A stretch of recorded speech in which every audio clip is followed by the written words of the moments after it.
ভারতীয় গোয়েন্দা সংস্থা রয়ের কিছু ব্যক্তি নিয়মিত ডিজিএফআই এর অফিস ভিজিট করত।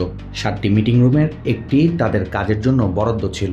বিভিন্ন সময় কিছু ব্যক্তিকে জঙ্গি হিসেবে চিহ্নিত করে তার তালিকা ডিজিএফআই এর কাছে দিত সদস্যরা। দীর্ঘদিন ধরে গণমাধ্যমে এ কথা শুনতে পাওয়া গেলেও এবারই প্রথম বিষয়টি নিশ্চিত হলো আদালতে, তাও আবার সাবেক সেনাপ্রধানের মুখ থেকে। সম্প্রতি গুম ও খুনের ঘটনায় মানবতা বিরোধী অপরাধের মামলায় সাক্ষ্য দেন জেনারেল ইকবাল করিম ভুঁইয়া।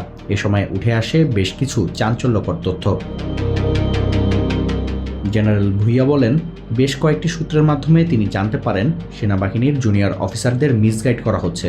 র্যাবে কর্মরত এক জুনিয়র অফিসারের সঙ্গে কথোপকথন উল্লেখ করে আইকেবি জানান, 10,000 টাকার বিনিময়ে বিচার বহির্ভূত হত্যার কাজে সেনা সদস্যদের ব্যবহার করা হতো।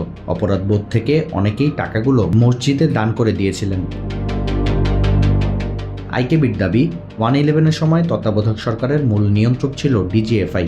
এ সময় তারা বেসামরিক ব্যক্তিদের তুলে নিয়ে নিজেদের সেলে রাখত এবং জিজ্ঞাসাবাদ করত।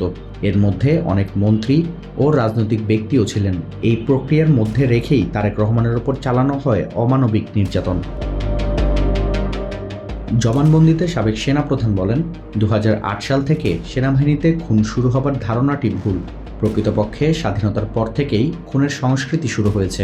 সেনাবাহিনীকে বিভিন্ন সময় আইনশৃঙ্খলা রক্ষার্থে সেনানিবাসের বাইরে মোতায়েন করা হয়েছে। সে সময় কথিত অপরাধীদের ধরে সেনা ক্যাম্পে এনে জিজ্ঞাসাবাদের সময় নির্যাতন করা হয়েছে।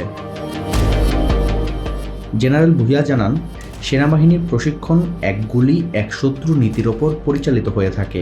বস্তুত এটি না হলে সেনাবাহিনী কখনো যুদ্ধ করতে পারবে না। এজন্য প্রশিক্ষণকালে সেনা সদস্যদের ডিহিউম্যানাইজ করা হতো। তারা ধীরে ধীরে মানুষকে মানুষ মনে করা ভুলে যায়, মানুষকে টার্গেট বলতে শুরু করে।